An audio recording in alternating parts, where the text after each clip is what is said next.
दोस्तों स्क्रीन पर मौजूद इन दो तस्वीरों को देखिए। इन तस्वीरों में आपको दो इंसान दिखाई दे रहे हैं। दोनों की ही अलग अलग जिंदगी है।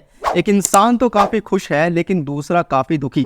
इसके पीछे की सबसे बड़ी वजह है ये चीज, जी हाँ दोस्तों, पैसा। लेकिन दोस्तों क्या आप जानते हैं कि दुनिया में सबसे पहले करेंसी की शुरुआत कैसे हुई थी और करेंसी का इन्वेंशन होने से पहले लोग किस तरह ट्रेड किया करते थे और आज के दौर में पूरी दुनिया में कितनी कीमत की करेंसी मौजूद है, सब कुछ जानेंगे इस वीडियो के अंदर। तो बने रहें लास्ट तक और चैनल को जरूर सब्सक्राइब करें। आज पूरी दुनिया में 37 ट्रिलियन डॉलर की कीमत की करेंसी सर्कुलेट हो रही है। अब सवाल यह है कि पैसा बनाया क्यों गया है। इस सवाल का जवाब हमारे अतीत से जुड़ा है। आइए चलते हैं उस दौर में जब इंसान शिकार करके अपना पेट भरा करते थे। आज से लगभग 17,000 साल पहले वो वक्त था जब दुनिया में पैसे का कोई अस्तित्व नहीं था।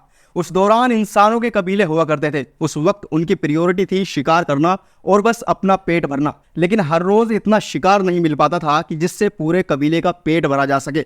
उनका शिकार तो लिमिटेड था लेकिन उनकी भूख नहीं। इनकी ये भूख ही थी जिसने इनके एक कबीले को दूसरे कबीले से जोड़ा। अब ये लोग दूसरे कबीलों से चीजों का आदान प्रदान करने लगे थे। ये कबीले अपने बनाए हुए हथियारों के बदले ताजा मांस लिया करते थे और यही वो दौर था जब बार्टरिंग सिस्टम अपने वजूद में आया, यानी एक सामान के बदले में दूसरे सामान को ले लेना। हिस्टोरियंस का मानना है कि बार्टरिंग सिस्टम की शुरुआत मेसोपोटामिया ट्राइब्स ने की थी। बार्टरिंग सिस्टम की वजह से उन लोगों में काफी सारे बदलाव आ चुके थे, जिसमें से सबसे बड़ा बदलाव था कि वो लोग अब एक दूसरे के साथ ट्रेड करने लगे थे।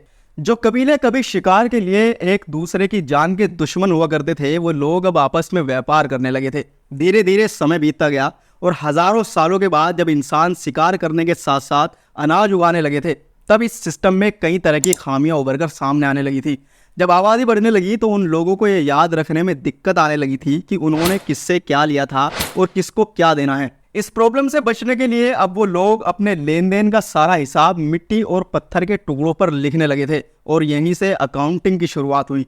लेकिन अभी भी बार्टरिंग सिस्टम में कई तरह की कमियां थी, जैसे उन्हें ऐसे लोगों को ढूंढने में बहुत ज़्यादा परेशानी हुआ करती थी कि जिनके पास इनकी ज़रूरत की चीज़ हो और उनकी ज़रूरत की चीज़ इनके पास हो। और एक वक्त ऐसा आया कि इस तरह ट्रेड करना काफ़ी मुश्किल हो गया और इस प्रॉब्लम से छुटकारा पाने के लिए पैसे को जन्म दिया गया। लेकिन ये पैसा कुछ अलग तरह का था। इस पैसे का नाम था कमोडिटी मनी। उन लोगों ने हर उस चीज़ को पैसे की तरह इस्तेमाल किया जो कि कीमती थी और हर किसी के काम आ सकती थी, जैसे पालतू जानवर, हथियार, नमक, जानवरों की खाल, मोर के पंख और सबसे लास्ट में इंसानों को भी दासों के रूप में चीज़ों के बदले एक्सचेंज किया जाता था। कमोडिटी मनी की वजह से ट्रेड करना आसान तो हो गया था, लेकिन इसमें भी एक दिक्कत थी। इसमें हर इंसान अपनी चीज़ को सामने वाले की चीज़ से ज़्यादा कीमती बताता था, जिससे एक बार फिर से ट्रेड करना मुश्किल हो गया था। अब एक ऐसी चीज़ की ज़रूरत थी जो लोगों की कमोडिटी मनी का सही मूल्य तय कर सके। तो लोगों की इस ज़रूरत को देखते हुए सिक्कों की शुरुआत की गई और लगभग 600 बीसी में एंशिएंट ग्रीक में इन सिक्कों की शुरुआत की गई थी।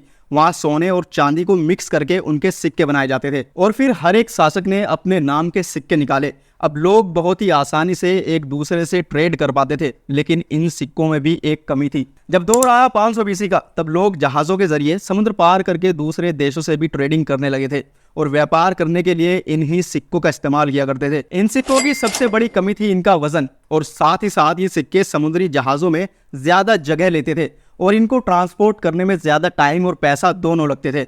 इन सिक्कों को गिनने में भी बहुत ज़्यादा दिक्कत आया करती थी और इनके चोरी होने का खतरा भी लगातार बना रहता था। और अब लोगों को सिक्कों की जगह एक ऐसी चीज़ की ज़रूरत महसूस होने लगी थी जो हल्की हो, आसानी से गिनी भी जा सके और ज़्यादा जगह भी ना घेरती हो।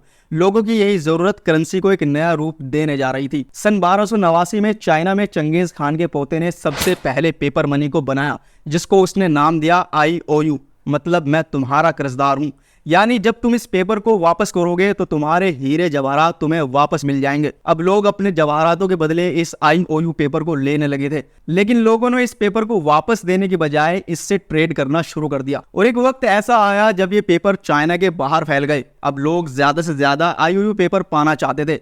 अब बैंक भी अस्तित्व में आ चुके थे जो लोगों से सोना चांदी के बदले उन्हें पेपर मनी देने लगे थे, क्योंकि पेपर मनी एक ऐसी चीज थी जिसे बैंक्स जितना चाहे उतना छाप सकते थे। कुछ समय बाद ये बैंक्स लोगों को IOU पेपर उधार देने लगे, जिसके चलते बैंकों ने जरूरत से ज्यादा IOU पेपर छाप दिए। और जब ये लोग इस पेपर को वापस बैंक में चेंज करवाने गए तो बैंकों के पास इतना सोना चांदी था ही नहीं कि वो लोगों का सोना चांदी उन्हें वापस दे सके और बैंकों ने अपने आप को दिवालिया घोषित कर दिया, जिससे लोगों का विश्वास बैंकों के ऊपर से उठ चुका था। बैंकों के दिवालिया होने की वजह से अब आईओयू पेपर की कोई वैल्यू नहीं बची थी।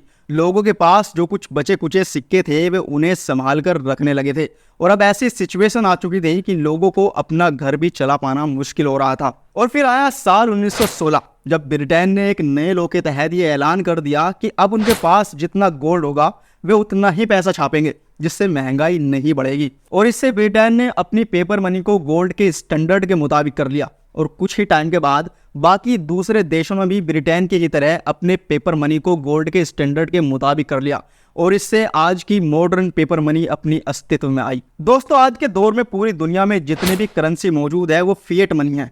मतलब ये कि एक ऐसा पेपर का टुकड़ा जिसकी अपनी कोई वैल्यू नहीं है, लेकिन सरकार के लीगल टेंडर के तहत उस पेपर को एक वैल्यू दे दी गई है। तो दोस्तों, ऐसे ही काम की और मजेदार इंफॉर्मेशन पाते रहने के लिए हमारे यूट्यूब चैनल लाइक स्क्वायर को जरूर सब्सक्राइब करें।